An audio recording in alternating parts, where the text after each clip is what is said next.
At my birthday dinner, my brother's kid threw my purse into the pool and yelled, "Dad says you don't deserve nice things." His wife laughed so hard she cried. I just smiled and left. That night I canceled his car loan payment. At 9:05 a.m. his car was gone from the driveway.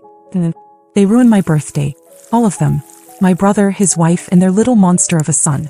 What was supposed to be a quiet dinner with family turned into the kind of memory you try to push so deep it feels like it happened to someone else. My name's Nicole. I live just outside of Denver in a suburb where nothing dramatic usually happens. I'm 36, divorced, raising my daughter Hannah on my own. Life isn't glamorous, but I've worked hard to keep things stable. That night I just wanted one nice evening. A quiet dinner with the people closest to me. Instead I got humiliated in public by a kid who thinks disrespect is a personality trait. We were at a restaurant I had booked over a month earlier. Outdoor seating, soft lighting, nothing flashy. Just good food and enough space for the kids to stretch their legs without knocking into other tables. My daughter sat next to me, dressed up a little, excited to try the creme brulee she'd been talking about for days. Josh and Tessa showed up late as usual. Logan came in running, shouting something about how he hated the place. No one even looked surprised. I greeted them. Tessa gave me a fake smile. Josh barely mumbled hello before sitting down and ordering a double whiskey. Logan climbed on chairs, stuck his fingers in the bread basket, and the only thing his parents said to him the entire time was, "Go play." No one said anything. My parents stared at their drinks. My cousins made small talk, eyes darting anywhere but at Logan. Everyone acted like this was normal, like it was just something we all had to accept because that's who Josh married. Then the cake came out. A simple slice with a candle in it. I didn't even ask for that, it was just something the restaurant does. Everyone gave a polite clap. I smiled, trying to move things along and keep the peace. And then Logan came up behind me, snatched my purse off the back of the chair and sprinted toward the pool. He looked right at me like he'd been waiting for this moment and shouted loud enough for the whole place to hear. "Dad says you don't deserve nice things." Then he tossed my purse into the water. Tessa started laughing so hard she had to cover her face. Josh didn't even blink. No one stopped him. No one told Logan to apologize. My parents went silent. Hannah looked at me, confused and a little scared. The rest of the table just sat there. I stood up, grabbed my phone and left. No dramatic speech. No yelling. Just walked out and took Hannah with me. I didn't pick up the phone that night. Didn't answer their messages. Let them sit in the silence. But what they didn't know, and what I didn't say, is that I've been paying Josh's rent for 2 years. $1,600 a month. Every month. I never told anyone. He lost his job and I thought I was doing the right thing for his kids. I also covered his car loan, something he begged me to do, just for a few months. When I got home I opened the banking app and shut it all down. Cancelled the rent payment. Cancelled the car loan autopay. Just like that. The next morning, 9:05 a.m. he called. I ignored it. Then came the text. "Where the hell is my car?" No punctuation. No hi. Nothing. I didn't reply. But I did drive past his house later that day. The driveway was empty. That was just the start. Josh didn't stop calling. Not that day, not the next. Voicemails, texts, even emails. First it was confused. Then angry. Then desperate. He never once apologized. What he did say was that the towing company told him the car was repossessed at 8:45 a.m. That his boss had called wondering why he didn't show up for his shift. That he had to Uber to work and back. That Tessa was livid. I ignored every message. I didn't even open most of them. On the third day the tone changed. Suddenly he remembered I was his sister. He sent a photo of Logan holding a drawing with the words, "Sorry Aunt Nikki," scribbled in blue crayon. Like that would erase what happened. Like a kid with a marker could fix years of being taken for granted. What he didn't know yet was that rent was also due that week. I got the first call from his landlord 2 days later. A polite voicemail asking if I had accidentally canceled the usual transfer.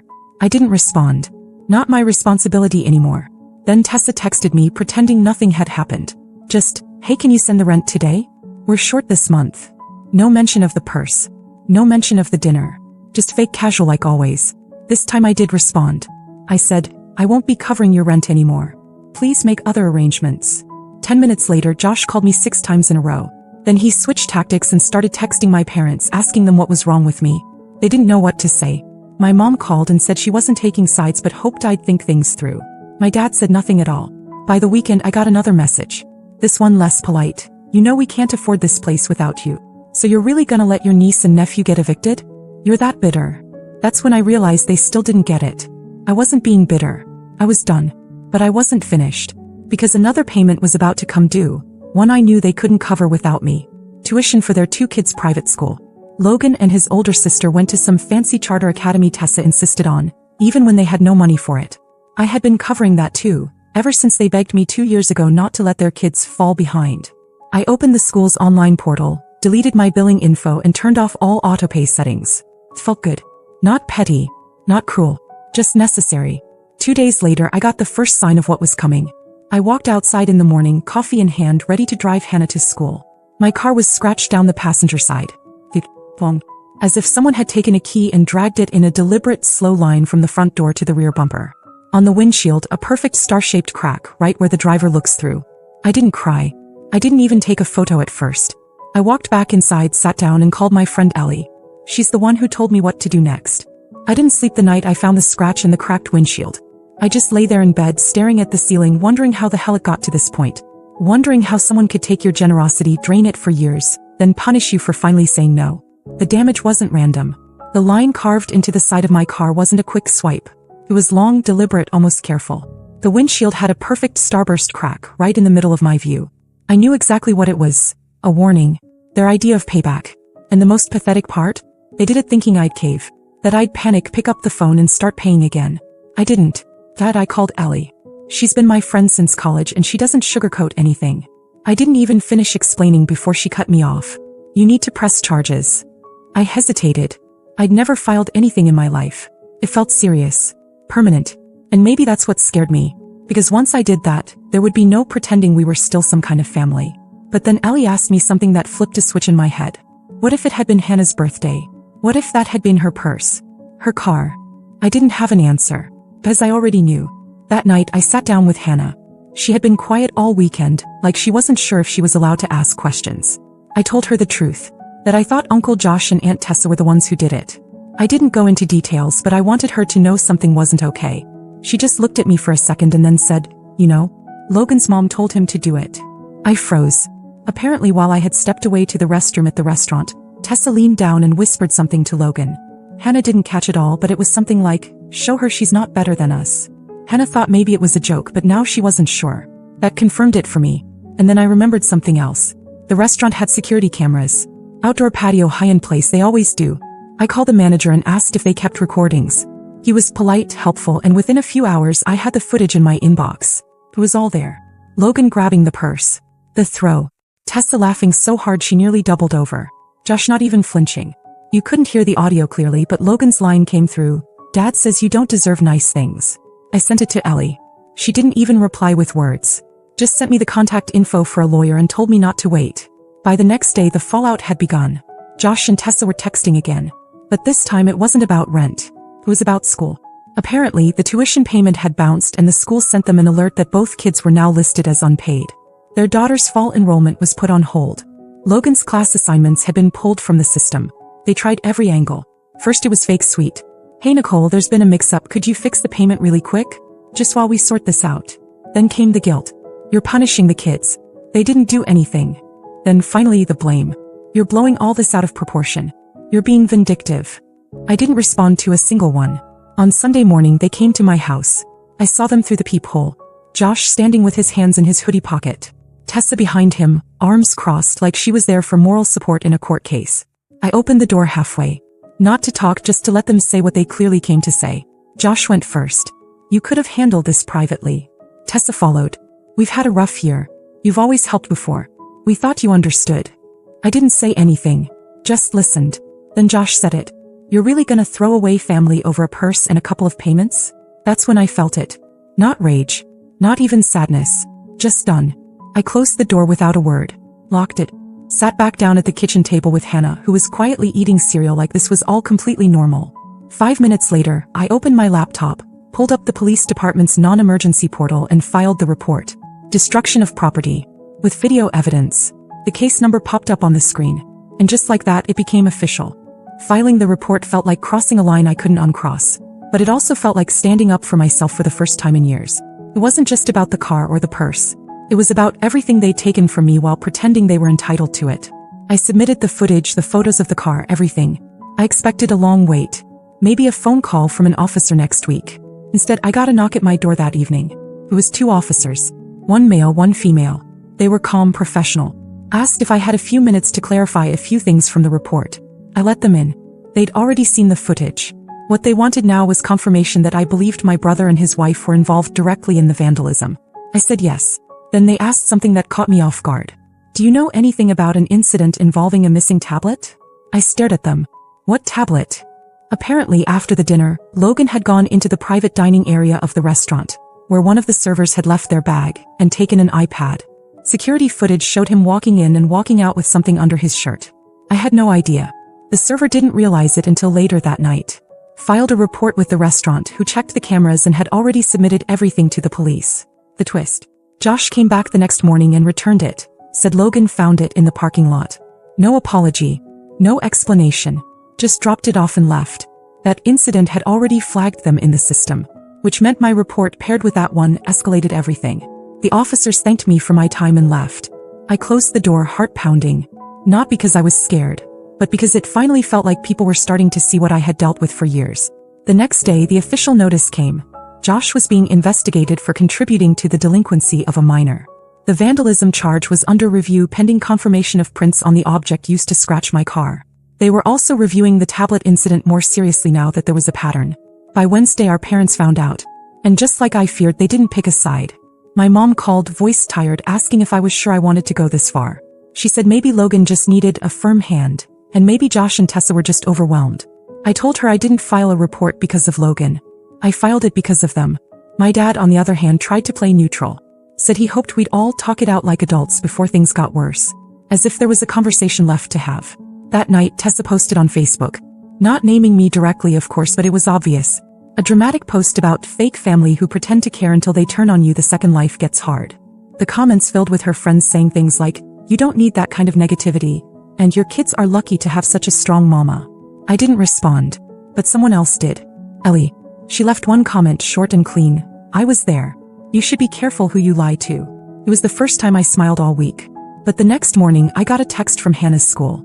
Apparently someone had tried to call the front office pretending to be me, asking about Hannah's schedule and what time she usually gets picked up. The school didn't give them anything, but they flagged the call. Said it felt suspicious. The number didn't match anything they had on file. Just a random local number. I asked them to forward the recording. When they did, I sat at the kitchen table and played it on speaker. The voice wasn't mine. It was Tessa's. I didn't expect the school to call me. I thought the worst of it was behind us, at least for now. But when the secretary left a message saying someone had called pretending to be me, asking about Hannah's schedule and pickup routine, I felt my stomach drop. They didn't give any information away. The call was flagged and recorded, and the moment I listened to it, I froze. The voice was fake friendly, forced sweet, trying way too hard to sound like a concerned mom. But it wasn't me. It was Tessa. She didn't even bother to mask her voice that much. Just enough to make it technically deniable. But I knew her tone. Her cadence. That little breathy lilt she always used when she was pretending to be polite. That was it. That was the line. I could handle being insulted. I could handle financial betrayal. I could even handle a keyed car and a cracked windshield. But trying to interfere with my daughter's school life, her safety? That changed everything. I called Ellie first. She didn't hesitate. She told me to report it now. Not in the morning, not when I felt more calm. No. The detective handling my case picked up right away. I forwarded the voicemail and explained the context. Within an hour, I had an emergency restraining order filed. Tessa was legally prohibited from contacting me, Hannah, or even coming within 200 feet of Hannah's school. Attempted impersonation, harassment, and malicious intent involving a minor.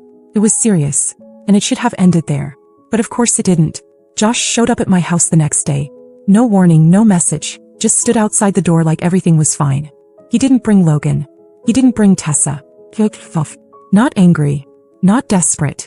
Just like a man who had lost control of his own mess and was now trying to dig through the rubble for anything familiar. I opened the door enough to step outside. I didn't want him in my home. Not anymore. He looked me in the eye and said things had gotten out of hand.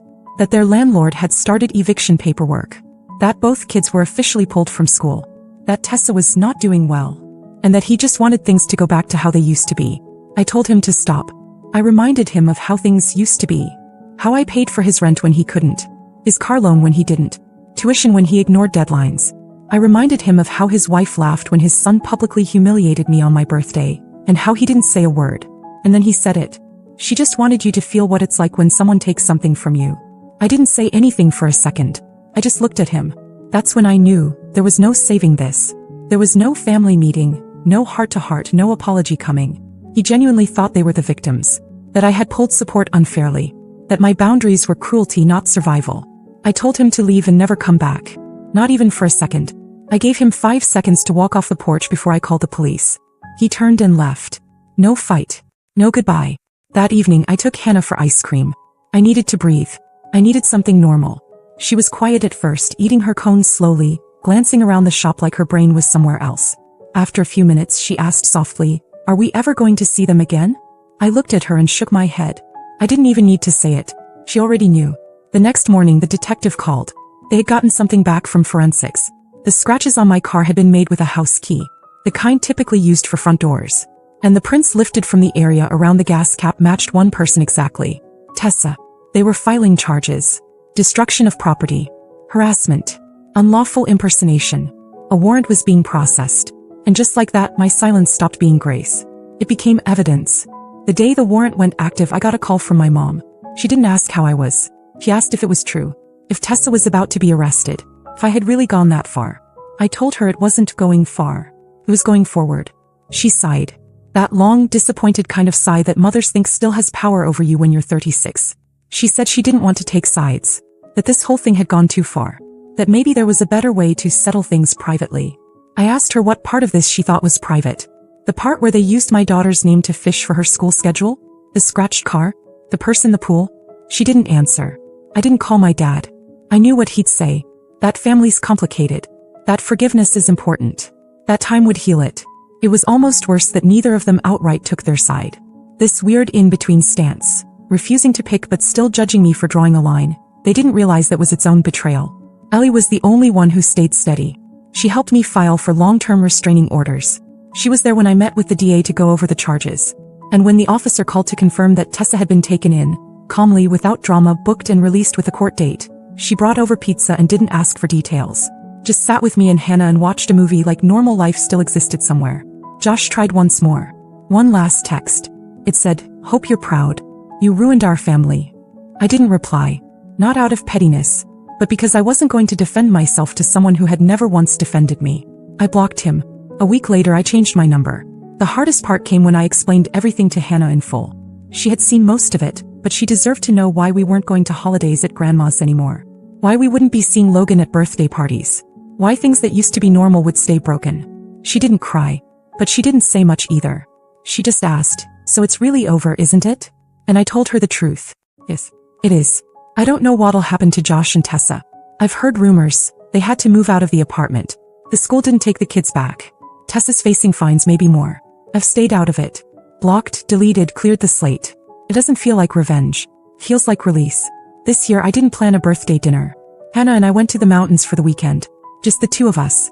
She picked the playlist. I let her have ice cream for breakfast one morning. We laughed. We were quiet. And we were free. And for the first time in a long time I felt like I had something worth celebrating again. Sometimes I still catch myself remembering old holidays.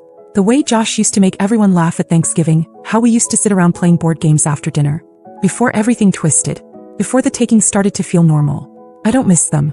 But I miss the version of them I thought I knew. Hannah's been different too. A little quieter, a little more careful about who she trusts. I hate that she had to see it all. But I'm proud of how she handled it. How she stood beside me even when none of it made sense. I think she understands now that protecting peace sometimes means walking away from people who live in chaos. Sometimes the hardest thing isn't cutting someone off. It's realizing they were never really holding on to you in the first place. Not because I'd won, but because I finally stopped losing.